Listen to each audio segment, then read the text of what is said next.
How does that No, look? I'm not saying that.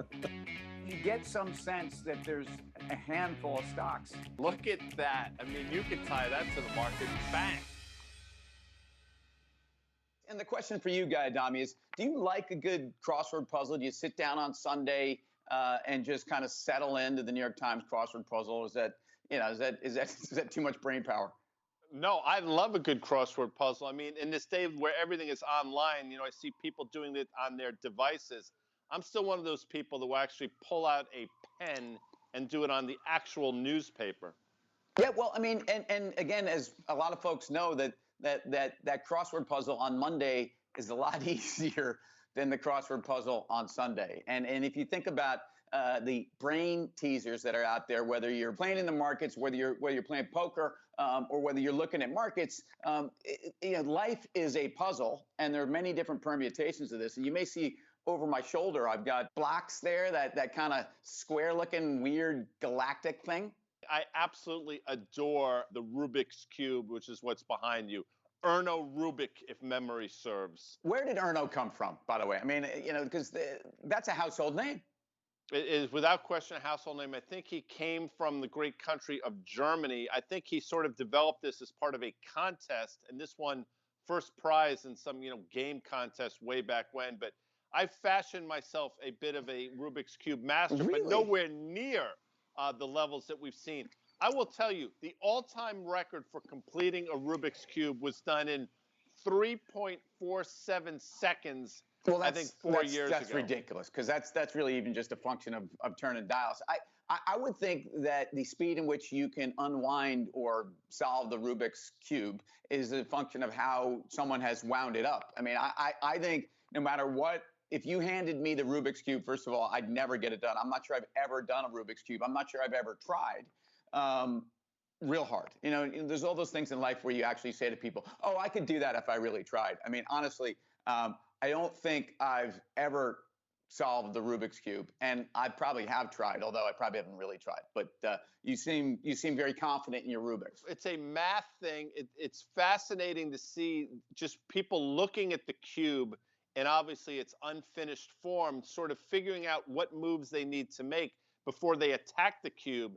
And then once they have it in their hands, the speed with which they can move effectively the dials, it's an incredible thing to watch. I will tell you, I've actually watched Rubik Cube competitions on television. I mean, say what you want. I'm just putting it out there for you. When I look at what's going on sports today, when we're kind of in a lull in the sports calendar, and I get a cornhole competition, or there's like this whole thing now with like team tag, like guys running around jungle gyms and jumping off. And I mean, ESPN apparently is getting some engagement from that. I don't understand how.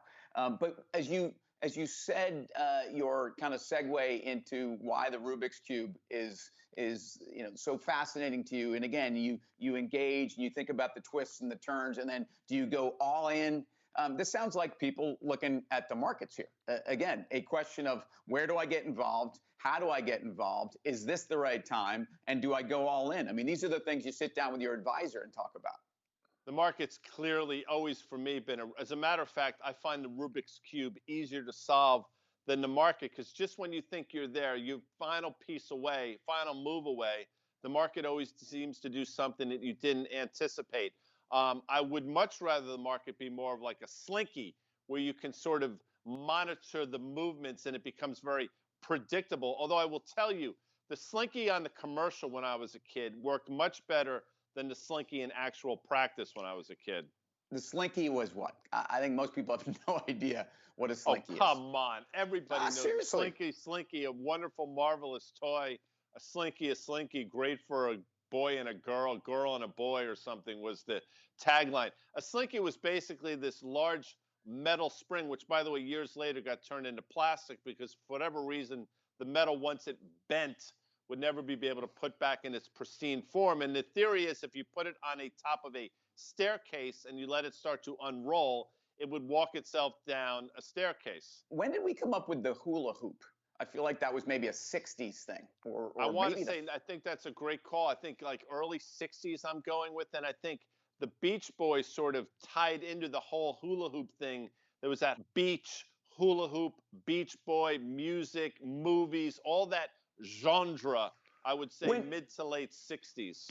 So when you're at a concert and you're down like on the floor, you have Hmm. floor seats, and that beach ball comes around, are you giving it a good shot, or are you just letting that go? Do you think that's for, come on?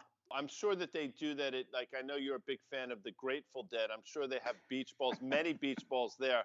The concerts that I go to see, if there's a beach ball, somebody with a pin or a blade or some sharp device would pop it. I think there's beach ball etiquette. Clearly, you break it. But in terms of popping the ball or popping the bubble, there's a lot of people right now that think there's 2 or 3 factors that are going to pop this Rubik's Cube of a market. And that could be the Federal Reserve. As a function of the Federal Reserve, that could be interest rates, as a function of Omicron and COVID and any variants to come. It's that the world is at least held hostage. Do you think, first of all, is there an asset bubble out there? Listen, I've thought that for a while. I've thought that for the last few years, but it hasn't mattered because that asset bubble continues to get larger and larger. So you can identify it, but that doesn't mean it's going to end. And I think you would acknowledge that as well. What I will say, though, to your point, you're talking about a Federal Reserve that's now inserting themselves in the conversation in a much different way. Adding another step, may I say, to this Rubik's Cube, that becomes problematic for the market. Well, it's interesting because if you think about, there is a Fed governor who essentially presides over the Federal Reserve, but there are all these different colored sides, if I may, of the Federal Reserve. You've got Fed bank presidents around the country who each have a view, and on some days that orange, actually, what color? So what colors were in the Rubik's Cube? I'm looking over my shoulder. I see red, I see yellow, I see white. Was there blue? How many sides, first of all? I mean, little orange. 6. Well, I mean, think about a cube. I mean, it's a one, and 9 cubes on a side, so you can start doing the math. I think blues and greens and oranges, just to sort of put it all out there. And to your point, all these different Fed officials, Fed governors from different parts of different regions of the country, they comprise the different sides of this cube, and sometimes they line up, and sometimes they don't. Sometimes they find themselves a bit askew. Who do you think has the harder task here?